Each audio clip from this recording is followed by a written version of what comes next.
The world of The Last of Us is dangerous.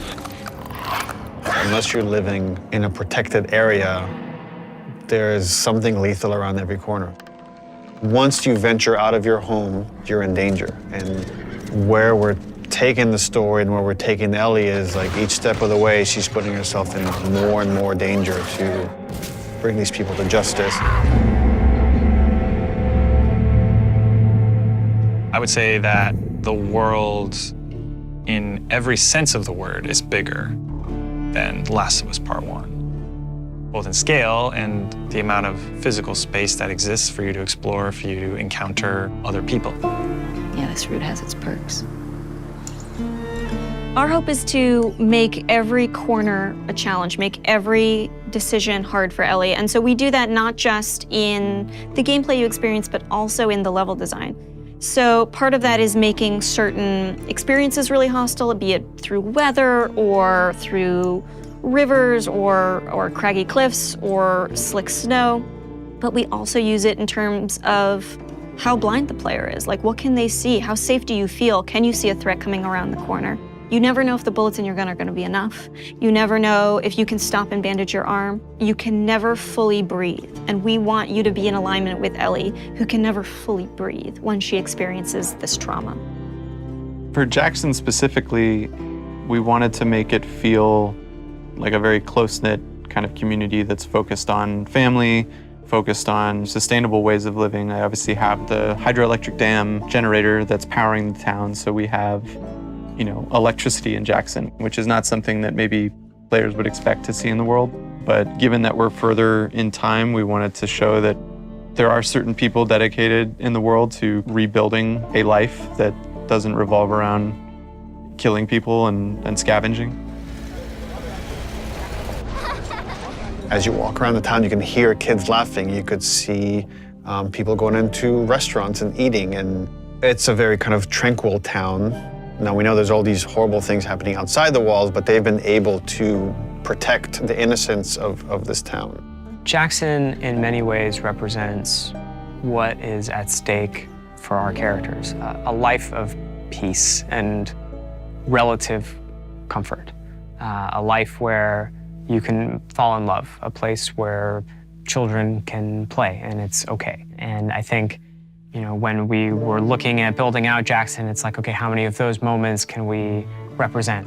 What's awesome about the world of The Last of Us is it shows just how precious the things that we take for granted in our everyday lives, how precious those things really are.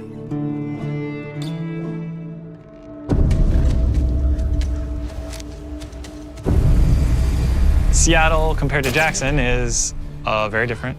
It's more of a war zone, I would say.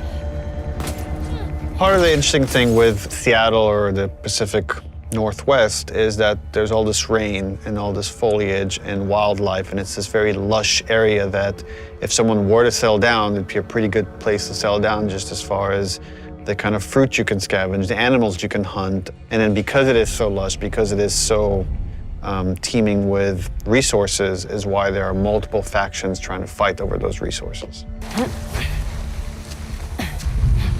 One faction you run into in Seattle is the Washington Liberation Front.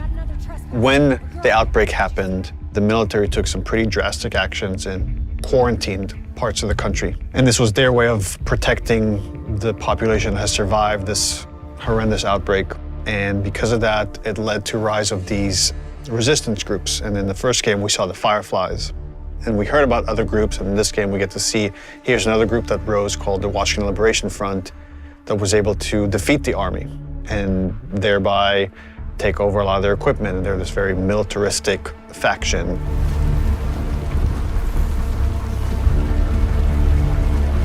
And at the same time, you have the Seraphites.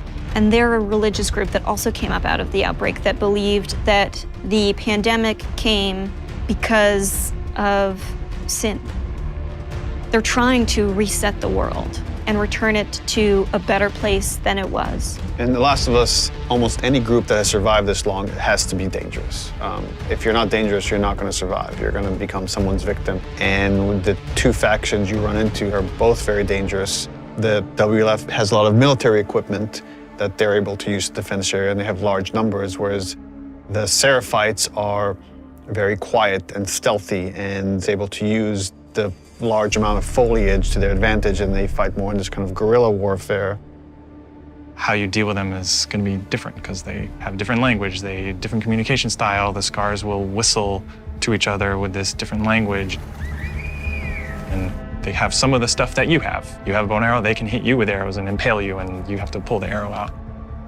They have big sledgehammers and melee weapons. The WLF, they have trained dogs that will sniff and attack you. Dogs are a new level of threat that Ellie hasn't had to negotiate before, and hopefully they create a new complicated choice for the player.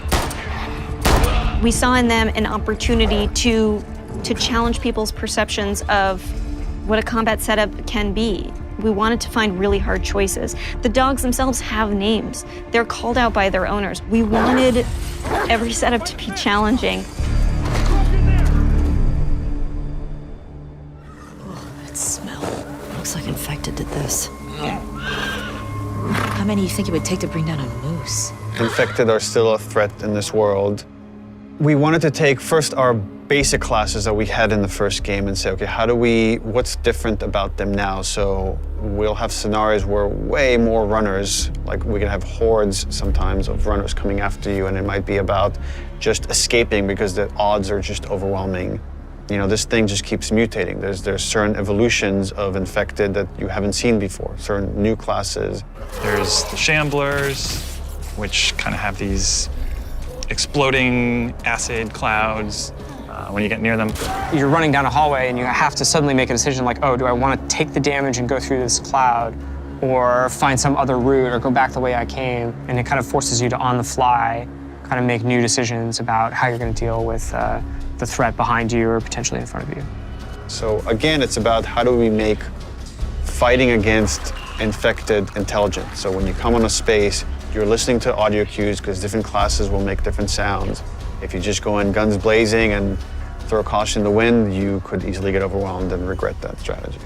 That level of uncertainty and instability is something our characters have to carry with them every day as they go out into the world to protect the people they love most. And that threat is banging on their door every day. I really hope you make it.